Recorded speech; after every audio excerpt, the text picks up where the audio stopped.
The contentious issue of whether to obtain a vehicle through finance or opt for a car lease has sparked intriguing debates within the automotive community.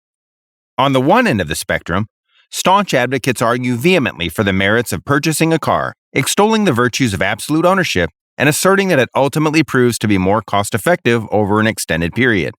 Conversely, there exists a faction of individuals who find themselves leaning toward the allure of leasing, enticed by the prospect of lower monthly payments and the privilege of cruising around town in a pristine, brand-new automobile.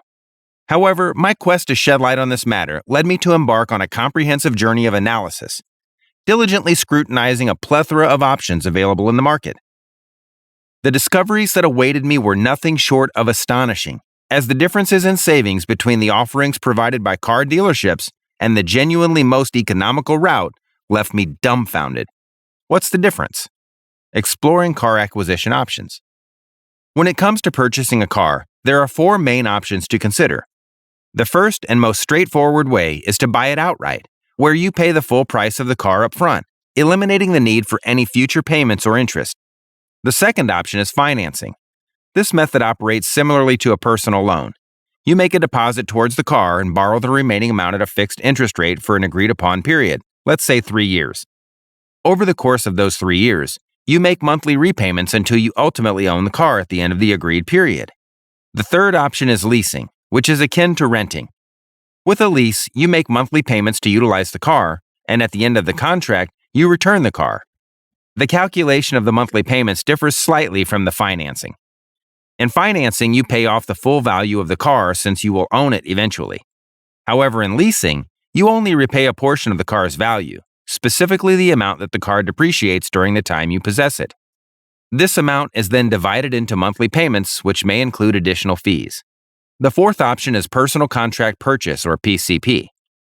With PCP, you establish a term for the agreement, pay a deposit, and the company determines the car's final value at the end of the contract.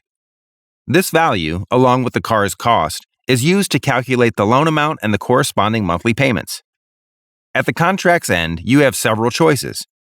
You can choose to keep the car by paying the final value, return the car, or use the final value as part of a trade-in towards a new car. Which is cheapest? Comparing costs. Now, let's dive into the financial implications and costs associated with each of these car acquisition methods. To ensure an apples-to-apples comparison, I conducted an analysis using an average medium-sized family car, specifically an Audi. I've used a $4,500 deposit and a 3-year term to make the comparison as accurate as possible. The first option we discussed is hire purchase, where I made a deposit and was quoted an interest rate just under 11%. With monthly payments of $810 over the 3-year term, the total price I paid for the car at the end of the contract amounted to just under $34,000. Assuming I sell the car at an estimated market value of $16,000, the cost of owning the car for 3 years would be around $17,500. Moving on to the lease option. Assuming the same deposit, the monthly payments were significantly lower at $345. This is because lease payments are calculated only on a portion of the car's value with no interest. Consequently, the cost of having the car for 3 years through leasing would be approximately $17,000. While there may be an option to purchase the car at the end of the lease term, the actual value offered by the dealership remains uncertain until the final months of the lease. Next, we have PCP, the most popular option often promoted by car dealerships due to its profitability. However, it may not necessarily be the best choice from a total cost perspective. With the same deposit and a pre-agreed car value of $15,000 at the end of the contract, my monthly payment would be $453, based on an interest rate of just under 11%. If I decide to return the car at the end of the contract, the total cost of having the car for 3 years would be approximately $21,000. Alternatively, if I keep the car and pay the final balance of $15,000, the total cost would amount to $36,000. Comparing the numbers, it becomes evident that if I had opted for PCP and returned the car at the end of the contract, choosing leasing would have been the most cost-effective option, saving me nearly $4,000. Car dealerships push PCP because it generates the most profit for them, as it encourages customers to upgrade their cars and engage in part exchange at the end of the contract. They might manipulate the numbers, offering dealer contributions or adjusting the deposit to sway customers toward PCP. However, it is crucial to consider the total cost of the car as a whole and weigh it against individual preferences and needs. It's worth mentioning that buying the car outright for $30,000 and assuming we can sell it for $16,000 in the secondhand market would be the cheapest option, costing approximately $14,000 to have the car for 3 years.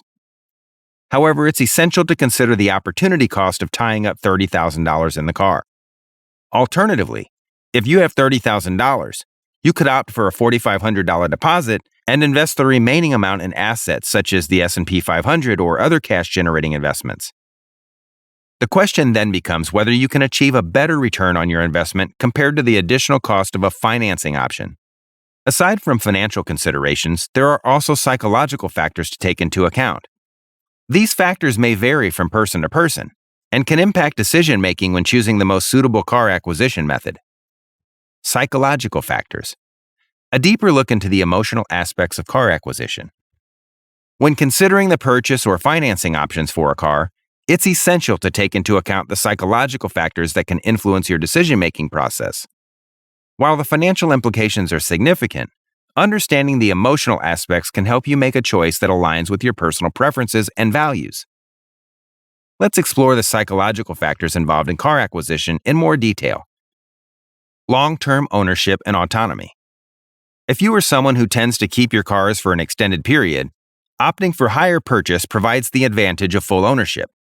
Paying off the car gives you a sense of accomplishment and eliminates the stress of monthly payments.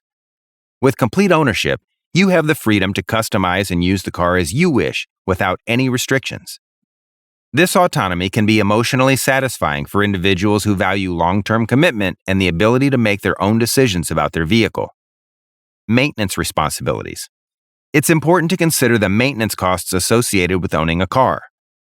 As the owner, all maintenance expense falls on you, and these costs tend to increase as the car ages.